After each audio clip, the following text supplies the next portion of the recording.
Como sociedades enlouquecem?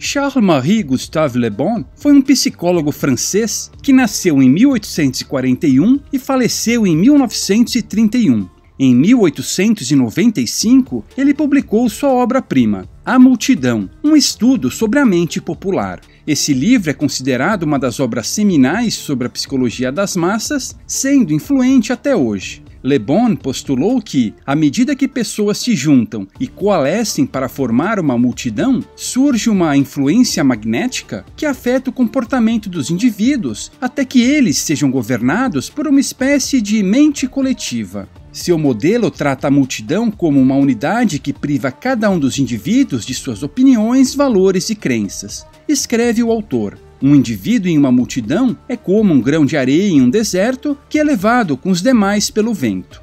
Segundo Le Bon, há 3 processos-chave que criam a mente coletiva. Primeiro, o anonimato, segundo, contágio e terceiro, sugestibilidade. O anonimato dá aos indivíduos racionais um sentimento de invencibilidade e lhes retira o senso de responsabilidade pessoal. A pessoa se torna primitiva, ilógica e emocional. O contágio faz com que determinados comportamentos se espalhem rapidamente pelo grupo. E a sugestibilidade é o mecanismo que permite o contágio. Conforme os indivíduos vão coalescendo em uma multidão, tornam-se cada vez mais suscetíveis. Quando as coisas chegam a esse ponto, a multidão se torna homogênea e maleável. Vozes mais fortes podem manipular a massa para que ela haja de um certo modo. Quem controla a informação pode fazer com que a massa se comporte conforme seus interesses.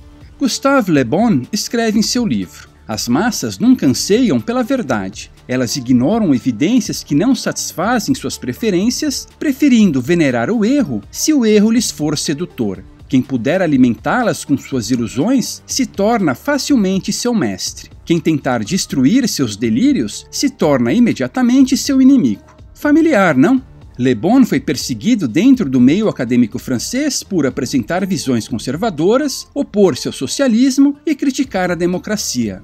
Tem coisas que nunca mudam, hein? Apesar de ser um ferrenho opositor do socialismo, Le Bon foi lido por socialistas de vários matizes. Afinal, sua teoria parecia funcionar e foi aplicada para controlar as massas. No nosso caso aqui, é importante entendê-la para que não sejamos vítimas desse controle.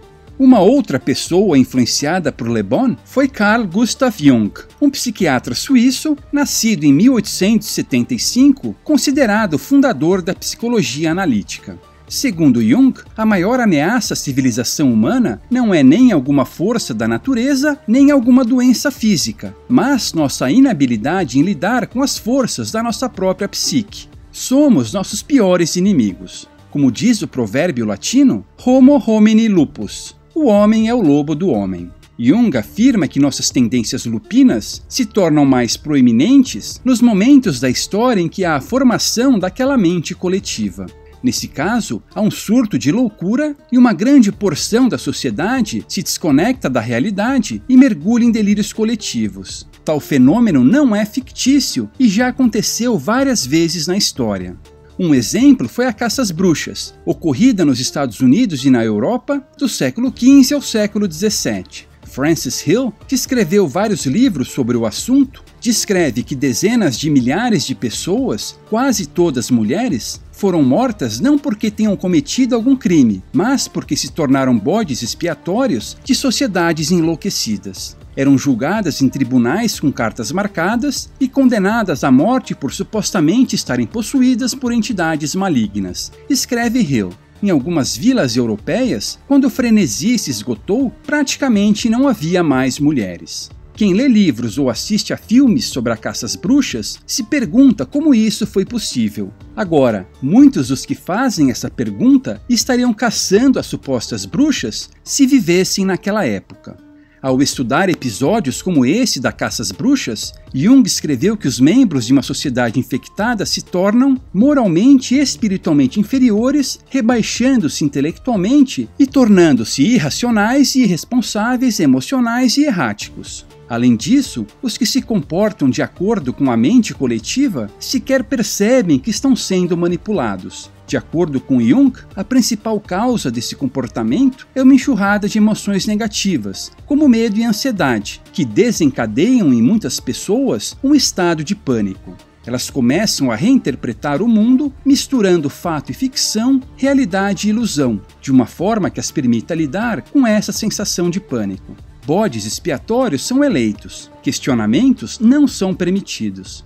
Quando essa histeria coletiva está em curso, o totalitarismo inevitavelmente aparece. Há tentativas de se reformar a natureza humana coercitivamente. A transformação social que se segue é construída sobre e sustentada por delírios. Só pessoas delirantes podem se tornar apáticas, obedientes e submissas o bastante a ponto de entregar o controle total de suas vidas a políticos, burocratas e tecnocratas. Só líderes desvairados podem acreditar que são sábios o bastante a ponto de serem capazes de determinar o que é melhor para todos. E só aqueles sob o efeito desses delírios podem acreditar que uma sociedade composta, por um lado, de uma população submissa e, por outro, de governantes sedentos por poder, vai chegar a qualquer coisa que não seja sofrimento em massa e ruína social.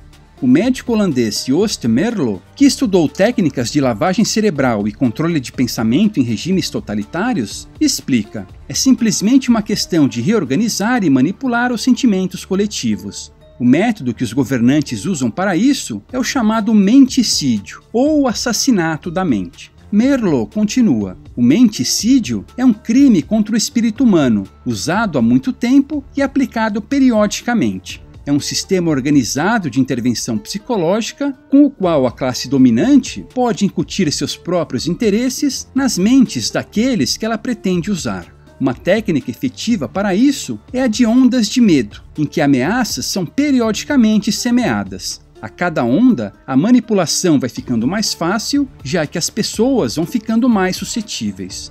O uso de propaganda para disseminar desinformação e promover confusão a respeito da natureza da crise ajuda a subjugar as mentes das massas. Governantes e seus porta-vozes, como a imprensa e a academia, usam relatórios conflitantes, informações sem sentido e mentiras descaradas para confundir as pessoas. A confusão as deixa propensas à manipulação e à aceitação do totalitarismo. Como Meerlo explica, a lógica pode ser combatida com lógica. A ilógica não. Ela confunde as pessoas que sabem pensar. As grandes mentiras repetidas incessantemente têm mais apelo emocional do que a lógica e a razão. Enquanto as pessoas racionais ainda estão procurando um bom contra-argumento à primeira mentira, os totalitários podem atacá-la com uma segunda.